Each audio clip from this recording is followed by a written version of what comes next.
I want to right away show you what's going on right now.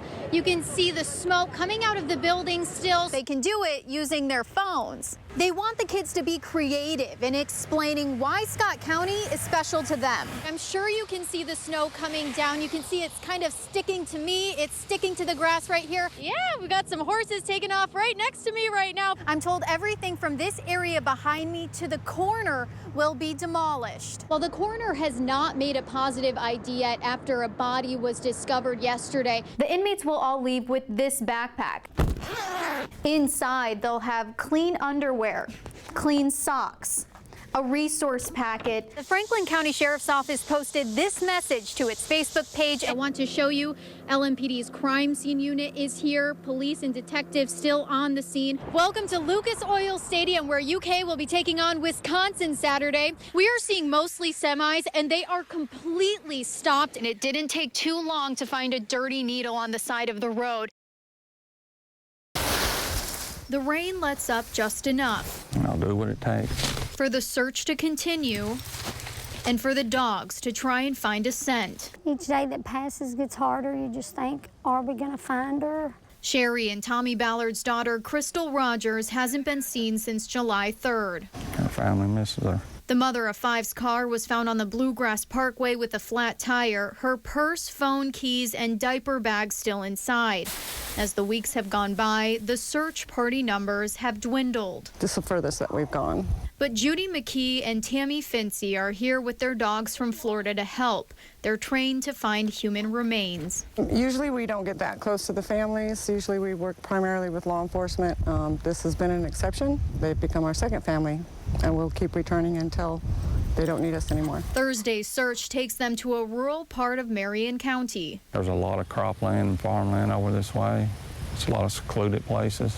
I just think she's over this way. I just got that gut feeling. The family has already covered a lot of ground. It's hard to say a bunch. We probably covered 10,000 acres or better, and rivers and ponds and lakes. We're told the dogs got a hit on Melody Lake in Nelson County, but even with dive teams getting in the water, nothing has turned up. We've searched so many areas, we're running out of places to look. With each day of searching comes the possibility of a find. You want to, but still you have that fear too. These parents say they won't give up. Keep going until we find something. Until they get answers and closure.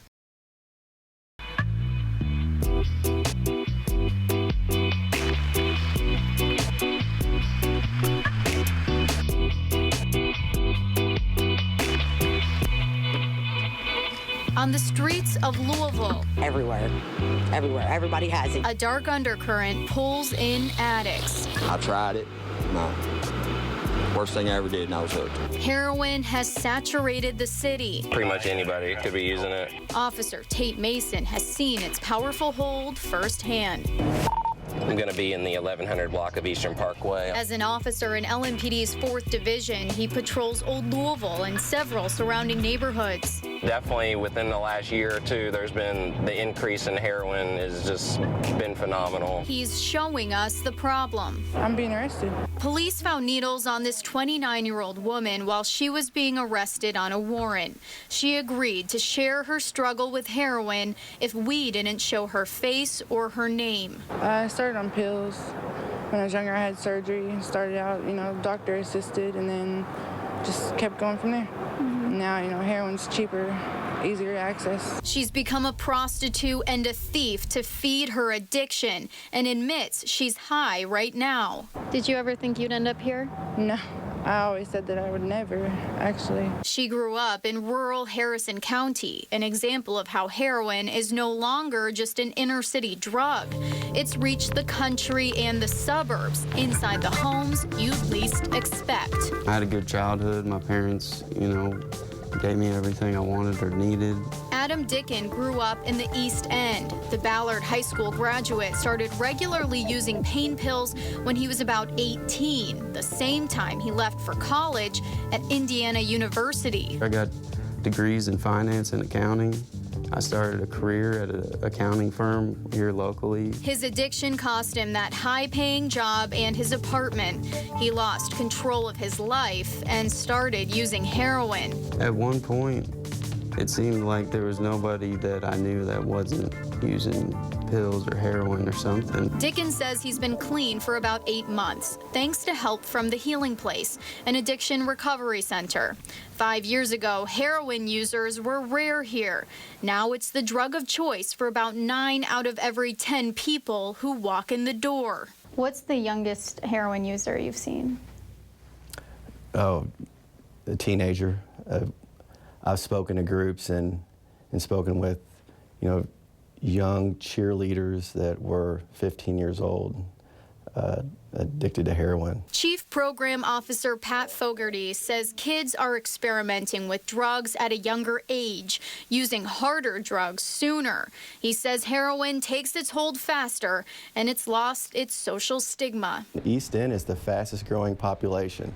We're getting clients from Indian Hills, 40207 zip codes. It is in the East End, and in fact, drug dealers in the East End now have the little squares that you put in your cell phone and take credit cards to sell. So it's really become mainstream. A mainstream, Deadly drug.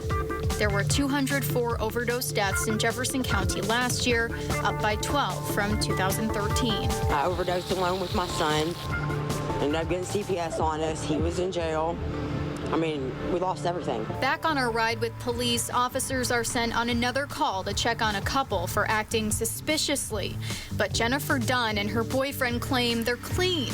Almost died. Came home from the hospital and did more dope. And then still had some the next day. I would take money from my mother. I would take money out of my mother's purse. They say they're trying to get their lives back on the right path. Destroy your life, destroy your families. If you want to lose everything you have, do heroin. As we return to the squad car, police tell us they found a needle in Dunn's bag. She says she didn't know it was in there, blames it on a friend. It's a dark undercurrent. I definitely don't think it's getting better right now from my perspective. Leaving addicts with few options. You have to have it to function. You use to live, and you live to use. I mean, it's no fun anymore. Ending in recovery. I still have all the opportunity to get back into life. Incarceration. After a while, you're nothing but a slave to the drug. Death or something in between. It's hell. If I would describe hell, that would be my life right now. We were very excited and very happy. A day after a federal judge ruled Rowan County Clerk Kim Davis has to issue marriage licenses to gay couples, April Miller and her partner Karen Roberts are back. We're going to walk in. We're going to walk in and try to get a license. The two are plaintiffs in the lawsuit that led to the judge's decision, but even with the law on their side, the couple was denied and told Davis is on vacation. Can her assistant do it? No. Miller and Roberts weren't the only ones turned away Thursday. This couple came from Madison County. I just want her to see the faces of the people that she's turning down.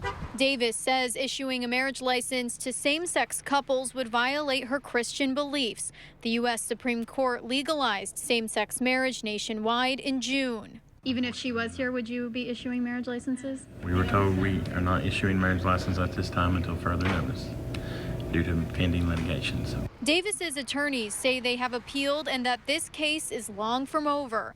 Rowan County resident Bobby Tackett says he's 100% behind Davis. When they voted her into office, that wasn't a law. And she's trying to live a Christian life, and I think they're doing her wrong. Miller and Roberts say they will not give up, even if it leads to a longer legal battle. And this is where we live, and if one clerk can say no, then what's to stop the next clerk from saying no if we don't fight this?